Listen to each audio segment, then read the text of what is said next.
Pedimos al Espíritu Santo que siga iluminándonos, siga guiándonos con su presencia. Estábamos hablando del perdón de los pecados. Usted sabe lo impactante que fue ese momento en el cual Jesús le dijo al hombre: tus pecados quedan perdonados. Eso causó un impacto.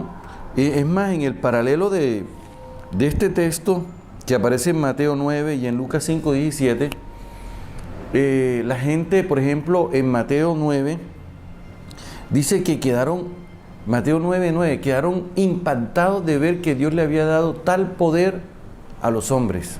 ¿Cuál poder? No el poder de curar al paralítico, el poder de perdonar los pecados, que Jesús le está comunicando al que estaba paralítico, y después la sanación física.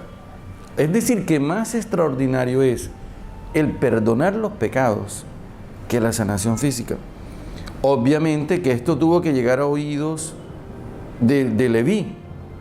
Esa es la razón por la que cuando uno después de este texto lee Vocación de Leví, capítulo 2, versículo 13, inmediatamente cuando Jesús le dijo a Leví: sígueme, Leví se levantó y lo siguió.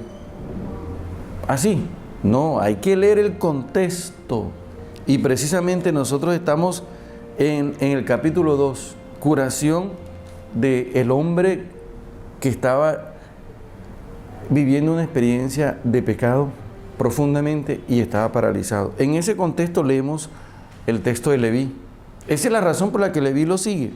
Y no solamente eso, causa más impacto que Jesús se sentó en la mesa en casa de Leví, siendo Leví una persona no muy llamada. Dice: muchos publicanos pecadores estaban a la mesa con Jesús y con sus discípulos.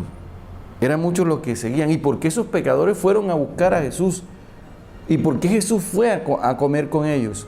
Porque ellos sienten que Jesús, así como le dio el perdón al paralítico, también se los puede dar a ellos.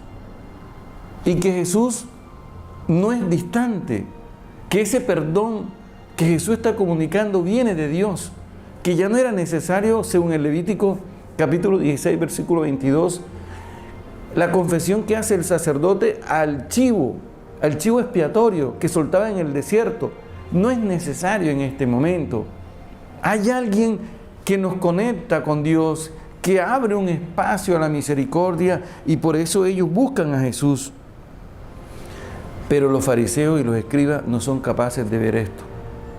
Esto que ven los pecadores, esto que ven los impuros, amigos de Leví, publicanos y pecadores, cobradores de impuestos, descubren por gracia de Dios el perdón que Jesús está comunicando.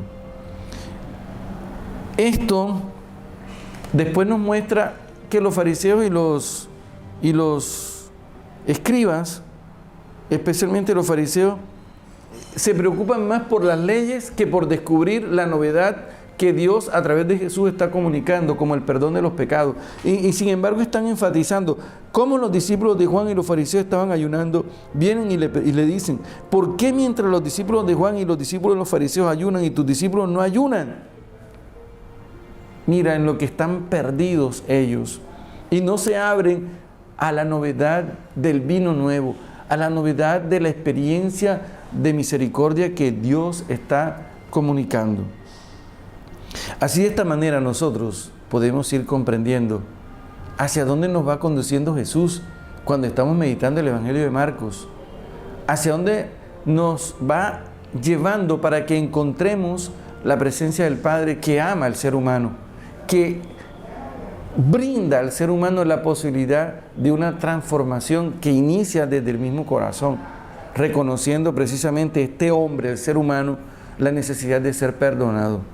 Y en ese mismo contexto del capítulo 2 encontramos que los discípulos con Jesús, liberados de todos esos preceptos, cruzan por un sembrado y arrancan espigas. Y el día que lo hacen es sábado, y los fariseos y los escribas están al acecho para denunciar precisamente el incumplimiento de la ley.